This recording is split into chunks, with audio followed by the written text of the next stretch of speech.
You guys actually took, believe it or not, 3 solo fights here. Our Gecko's fighting the Sage, we're fighting the Teo, and then our Yoru's fighting the Jet. Today I'm coaching Blue and Teal, a married low elo duo. We're going to be fixing the #1 mistake low ranks make, trying to play solo. We'll be covering their entries, teamwork, and how to actually follow up on each other to create impact. If you've ever felt lost and play with a duo, this one's for you. Enjoy! Okay, smoke for the Yoru TP with the frenzy. Oh, this guy's everywhere. I don't know if it was just a, you don't see it here, but I just think it was a bad peek out of the smoke. When you know, they have a close. Yeah. Yep. I mean, I can see on the minimap really here, just oriented. Yeah, looking the other way. Coming out and based the absolute wrong direction coming out of it. We have one smoke here. Would have been nice to throw maybe for main, maybe for here. If we're like saving it for sight, maybe we just use it to just, get a little bit of space here, get a little bit of something. When you take this B site, it's almost impossible because there's just so many angles. The rotators are usually already in because you see it at like top of B lawn, right? So really important to have these smokes because we're fighting like the rotators right now. This Teo was probably a B player and this guy's over here. And the Phoenix is also heaven. So you have two extra angles here. We're just getting shot by. It just makes this hard this site take, these fights really hard for you guys. But beyond that, like the second thing beyond is just trying to pre-aim, expect these dangers before they even happen as best as you can. Guess where you think they're most likely are and just aim at that. Yeah. Because also when we're coming out of the smoke, you can see we're aiming at the smoke. Right now we're exposed to the Teo CT and the Phoenix Heaven, but we don't even know that because we're not looking over there and we're not prepared for that because same reason. So that stuff's going to be really important. Nice. Coming up. Okay, I don't understand jack and shit about that. Last player standing. Boom. There we go. Thank you. The big thing here is we kind of secured site. We got this space. We even killed the art player here. We killed the Clove. Now it's just about securing the rest of the round, making sure we keep the numbers, keep the space as best as possible. And what's like the #1 thing you want to make sure happens when your teammate dies? What do you want to happen? Generally, you want to be able to be close enough to them to be able to trade them. Yep, 100%. So when you guys are in this position, you want to look around to play your teammates. I'm looking at you, Blue, and you are literally 1 HP. Ooh. Before we continue, if you're like the people I work with, you feel stuck and want to improve. That's why I created the 6-week coaching program that's built around you. It's not just play more or train your aim. Every week we build actionable notes based off your play style to find what's actually holding you back. It even comes with a 200 RR guarantee. And if you're just looking for a place to start, the Spooky tier includes map and agent playbooks, a coaching Q&A channel, and 40 plus lessons on a variety of topics. This is all on Ko-Fi along with a free starter pack just for checking it out. Links are below. See you soon. Now back to the video. So you are definitely not going to be the person we want making first contact whatsoever. So I would try to look at each other, look at your teammates, try to secure them, especially in post play. It's a massive thing that's going to happen like every time. In post play, just look for that teammate to play around. Is this smoke to like complement the TP? Is that what it's meant for? Yes. Okay, gotcha. And so I'm wondering if I should throw it in the middle of elbow to support him from getting one shot. That's an interesting idea. That actually sounds really good, especially with the frenzy on pistol. Yeah, like throwing it there because he got sniped from there more times than he probably should have. Like I should have caught on faster. That they caught on immediately and knew he was going to be there every round. So I should have started throwing that more to the right versus smoking us off. Yeah, that sounds great. Oh, mother! Completely cooked. Yep. I mean, only thing here is try to get out of the molly in that corner, whatever's closest. There's usually a gap in these abilities. At the start of the round, we just gotta be pressed against some barrier. Doesn't matter which one. Okay. Just be ready, because early space control is really big, like insanely big. Because if they do peek at the start, they do use any abilities at the start, they just immediately know no one's there. They can immediately push. Ready. 2 smokes. We throw DK and right on that guy. He's secret.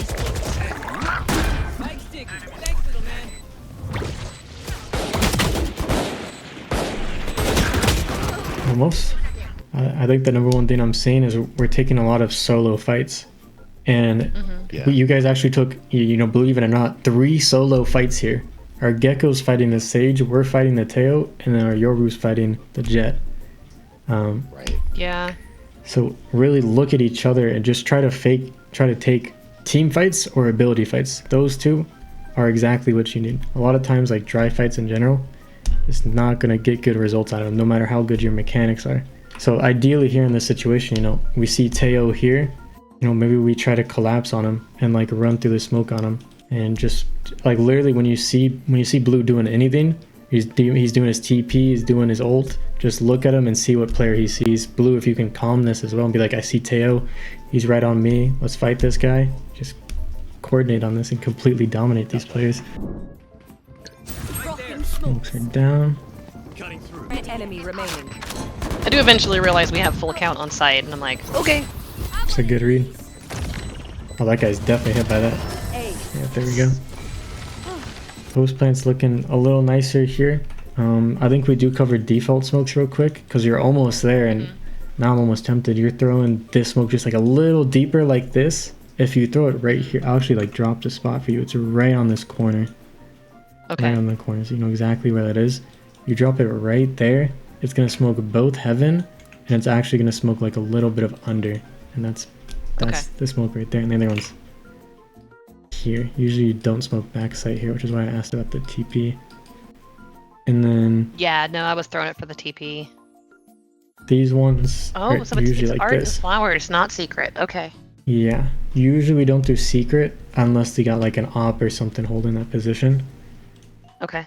The reason for this, and why most people choose this one, is because you basically block off the left side so we can focus the Yeah. right side. And it's just as So it's simple more as space. that. Yeah, way easier to fight this space. He's not wrong.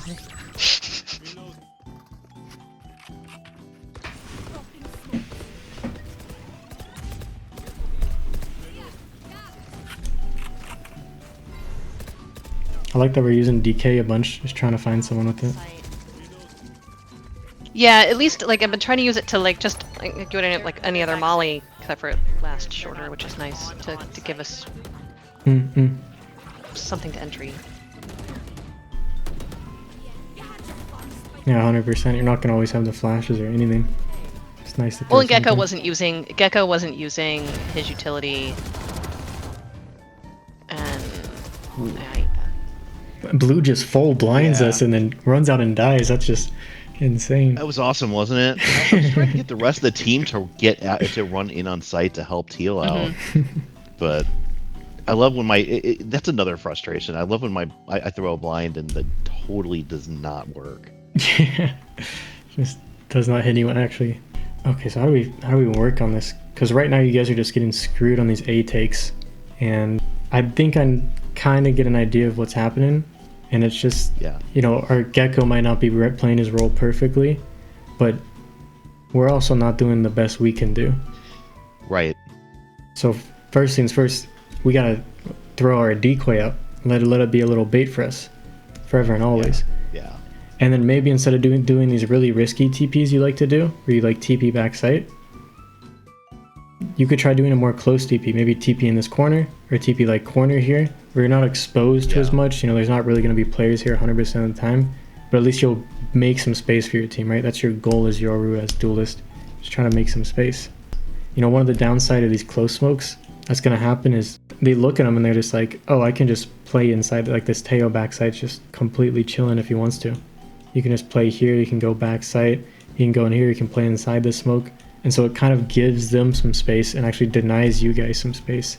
So when you take this site, you don't get all this, you only get like a fraction. So you're immediately screwed on space once you plant the bomb. And this is probably the last thing here is Teal. I would start looking at your teammates like a buttload, because I saw some stuff with the Yoru that we talked about, but now I'm seeing this Gecko ult actually came in, clear all this space, which is kind of why these smokes are a little screwy, because he could be inside the smokes. Yeah. But Agreed. he actually detains the Teo completely here. This guy's vulnerable backside, and you know, it's looking for this util. Look at what your teammates are doing to try to figure out, okay, what's best for me here, especially on clove. Basically, after you throw your smokes, your life's not as valuable because you just don't have as much stuff to work with. And honestly, even if you do die, you still got the smokes anyways. So a lot of your role is just, you kind of send it on people, play off your teammates, be the training dummy, be the first contact just to die and maybe get traded. It's okay to completely take risk here off your teammates. That's what I would look for. Okay. I'm gonna smoke and flowers. Yeah, one dugout, one flowers. There you go, nice.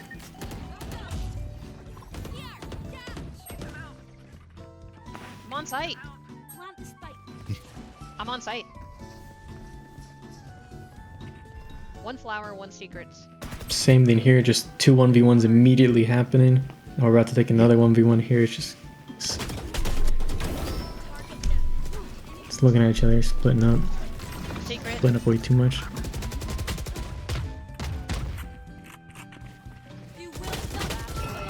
Nice try. We got Sageris out. That's pretty good. So you being on entry teal is actually really good. Making that space for your team, I would just keep sending it. Especially with ult. Just keep trying to make space, secure space as much as you can. Don't get yourself stuck in this position or worrying about your teammates and what they're doing. Just make the space. Just make the space, get a kill if you can, because you're going to have some, if you start doing this, you're going to start seeing some insane timings, I promise you. Like, you push in the art, you might kill this Sage, or I forget the other art player, but just catch them off guard before they even expect it. Or you just push into here and be in the smoke. Your teammates not being there might actually be a benefit. Timings in general just means, can a player be there in that time? So is it possible? Okay. So when I say, you guys aren't going at the barriers at the start of the round, and so this player can be literally right here in this corner, that's a timing. Right, okay. So it's basically is it possible for a player to be there? So is it possible that that an enemy player had enough time to get into a certain position by the time you get there? Yeah, exactly. Okay. Another example is if you guys see a player B, and you want to go A, are you gonna expect that player when you're running this A beam to all of a sudden be right here and holding you? Are you gonna expect that to happen? Okay. That's a timing right there. So just knowing their limitations is really important. One more example too that's probably gonna help a lot is this is actually the more tricky one to get down, but rotate timings are gonna help you a lot on attack. So okay. For example, when Teal pushes up here, she sees nothing in art for this line right here. She sees nothing. Right. She actually has a timing here because there's no art player evidently playing from here. So our question from that point, guys, let's just start throwing guesses. Let's say there's an art guy at the start of the round and he's not actually peeking A main. Where do you think he went in that time it took you to get on site? Somewhere B-Link. Yeah. If they didn't hear us, maybe they rotated and went B-Link. B-Link over here? Spawn. Yeah. Back in their spawn? Guys, there's a crazy timing we're missing right now. And I'll throw something more out there. You guys are pushing A. Do they know that you're pushing A? Oh yeah, then there's a high chance that they're going to be sitting there and around the corner with an angle onto A at default. Yep. Good. Very possible they're just waiting right around this corner. Good. Also another one. There's another one here too. So I want you guys to really just imagine you're this Neon right now. Okay, you're playing Pearl. You're peeking. You're start of the round. Are you just going to stand here and do nothing? You're just going to stare at the... No. What are you going to do, most likely? No, the other thing you can do is go through mid and flank. There you go. So this guy's going to look here at the start of the round, see nothing. Notice you guys are A main. He's going to say, oh, I might have a flank here. He's going to be behind you. Yeah. That's a timing. When you start thinking through your enemy like that. That makes a lot of sense. And even when you're just going up here, now that we talk about, we want you to be more aggressive on these hits, just to try to make some magic happen, or play around a teammate. You guys double push this, it'd be even better. We now know that it's very likely there's a guy here, and if he's not here, this art player is all of a sudden up here, or we're here for the rotate timings. Are you guys usually focused on your teammates, or was it just this game? We try to buddy and try to use them as bait versus using each other as bait when we can. Yeah. Because we'd both rather be alive, but sometimes they don't always make the best choices, and so... I mean, yeah. In this case where you've got him there and me here for a crossfire because we're pretty sure somebody's going to follow behind us, which they don't. They get a Neon behind you that hits me and then comes around the box and hits you. Yeah. I'm in a bad spot because I've got one there and I've got one behind me. Yeah, it's tough. We get the B cross smoke, which is ideal. And now we're like, okay, let's go B. But then it pivots. We're like, okay, we're pushing this smoke. This guy gets hit by stun. This guy's getting hit by stun. And all of a sudden our Gecko's pushing. Yeah. And then our Sage is pushing. And we're still on Link. So first off, there's another instance here. We're just getting disconnected. And all these fights are happening without us. And in general, that's going to screw you because, you know, they lose both their fights. Unlucky, whatever. But now you guys are 2v4. 2v4 is not good. And the only real answer to 2v4 is to go super aggressive. And Gotcha. so you guys got screwed by the positioning, and now you're screwed by the numbers. Okay. Two really important lessons from that. And the first one is like, your team could be doing the dumbest thing possible, just like knife out, running, jumping. But you have to remember, it's a tactical game. And at the end of the day, playing around your team's going to get you there. And then the second thing is, with the aggressiveness, just think about what happened here. You guys played passive, you held this crossfire, but the enemies didn't really care, they just kept pushing. And then now you're completely screwed on space, you have nothing to work with, and you're just stuck in a corner. That's a sign of probably playing a bit too passive. I'm gonna leave flowers open, or not, yeah, flowers. Got the tail. Looks like we're pushing secret here. 2 CT. 20 Phoenix. Got one of them. Yep. Like we see here, you peek with the Gecko. This guy doesn't trade you. I mean, what the hell is this guy doing? The other option here, with these dumb, stupid teammates who don't know how to trade, don't know left from right, don't know their brain from their ass, actually what you do is you just bait the hell out of him. So Yeah. in the situation with the Gecko, the optimal play here would be to like play back here because this guy's tucked in a corner and you just let him do whatever nonsense he wants to do. And then you just peek after, or you're ready with the flash after, and then you just Gotcha. trade him that way and call it quits. Versus trying to beat him to a peak and Yeah, push on it. Okay. Yeah. being that first contact does not guarantee that trade. There's a lot of players. Yeah.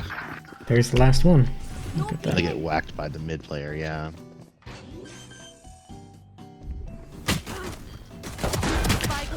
I mean, that's the big change there. My big change for your defense is I would just like completely full stack together and just like always try to do stuff together and just play that game. Because start around your both A main, and I'm gonna throw this at you guys. They ended up not going A here, right? They just straight up went B. But what this is gonna do is, you know it's not A. You guys can do rotates together. You can do flanks together. You can fight the mid player together. You can do anything together, and that's like already such a nice situation. And if they do come A, you're also together. What's just missing is, like on A, we literally had no one mid, and then we try to like half pick up mid, we try to pick up B, and it just does not work out. You guys could do something like, I mean, this wouldn't be ideal, but like she's playing here, and then you got that same TP you like to do. That lands like here, and then you could do it that way and just be like, just try to live, and just like find out if they're B. If they're not B, you know, we go here, or we do the smoke, and then we can play together here. And if not, you know, I'll rotate to A, and we'll do like retake A together or something like that. This is good for the A player, maintaining A space. Art. NT. Yep. So you did have the read. You know, you're like, art's open, something weird might be going on.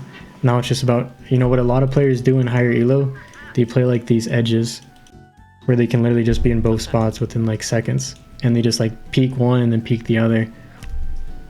And that's pretty much the best they do. I was expecting a similar play. Dropping smokes.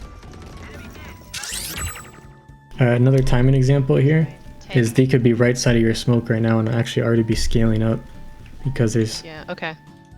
And so that's another reason why, or that's another thing to think about with your smokes, is sometimes you can actually deny yourself some angles, deny yourself some space, and screw yourself on that a little. By throwing them deeper, yeah. Yeah, you could throw it deeper here.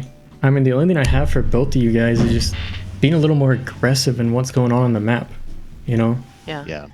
So at the start of the map, there's basically like the space you own, the space the enemy owns, and then the space you fight for.